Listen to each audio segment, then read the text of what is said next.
जय श्री कृष्णा साहब।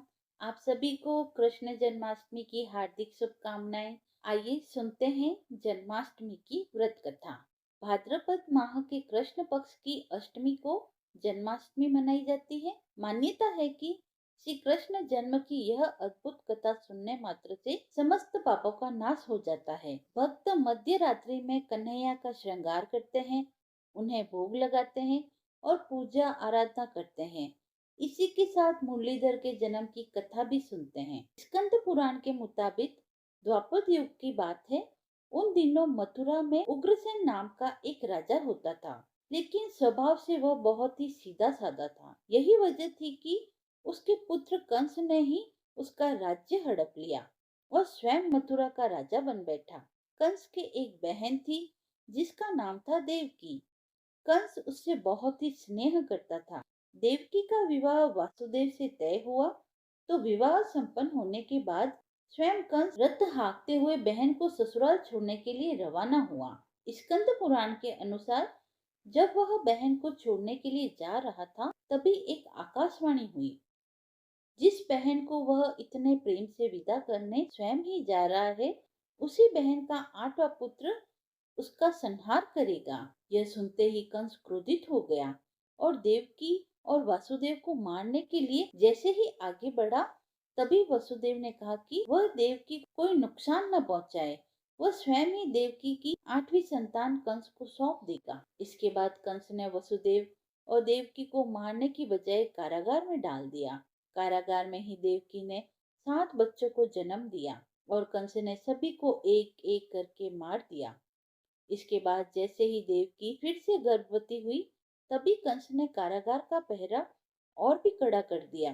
तब भाद्रपद माह के कृष्ण पक्ष की अष्टमी को रोहिणी नक्षत्र में कन्हैया का जन्म हुआ। तभी श्री विष्णु ने वसुदेव जी को दर्शन दिए और कहा वह स्वयं ही उनके पुत्र के रूप में जन्मे हैं। उन्होंने यह भी कहा कि वसुदेव जी उन्हें वृंदावन में अपने मित्र नंद बाबा के घर छोड़ आए और यशोदा जी के गर्भ में जिस कन्या का जन्म हुआ है उसे कारागार में ले आए। यशोदा जी के गर्भ में जन्मी कन्या कोई और नहीं बल्कि स्वयं माया थी। यह सब कुछ सुनने के बाद वसुदेव जी ने वैसा ही किया। वसुदेव जी ने जैसे ही कन्हैया को अपनी गोद में उठाया, कारागार के ताले अपने आप खुल गए। पहरेदार अपने आप ही नींद के आगोश में आ गए। फिर वसुदेव जी कन्हैया को टोकरी में रखकर वृंदावन की ओर चले। कहते हैं कि उस दिन यमुना जी पूरे उफान पर थी।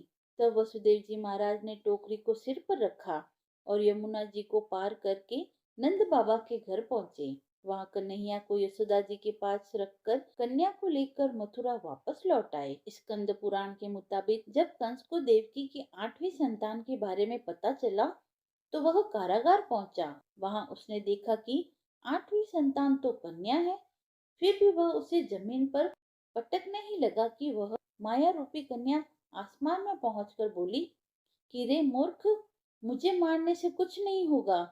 तेरा काल तो पहले से ही वृंदावन पहुंच चुका है और वह जल्द ही तेरा संहार करेगा। इसके बाद कंस ने वृंदावन में जन्मे नवजातों का पता लगाया। जब यशोदा के लाला का पता चला तो उसे मारने के लिए कई प्रयास किए गए। कई राक्षसों को भी भेजा गया, लेकिन कोई भी उस बालक का बाल भी बांका नहीं कर पाया। तो कंस को यह एहसास हुआ कि नंद बाबा का बालक ही वसुदेव और देवकी की 8वीं संतान है। कृष्ण ने युवा अवस्था में कंस का अंत किया। इस तरह जो भी यह कथा पढ़ता या सुनता है उसके समस्त पापों का नाश हो जाता है। राधे राधे। जय श्री कृष्णा। नंद के आनंद भयो जय हो नंद लाल, हाथी घोड़ा पाल की जय कन्हैया लाल की। आप सभी को जन्माष्टमी की हार्दिक शुभकामनाएं। कथा समाप्त हुई। यदि आपको कथा पसंद आई हो तो आप मेरे चैनल को लाइक शेयर एंड सब्सक्राइब करें। धन्यवाद।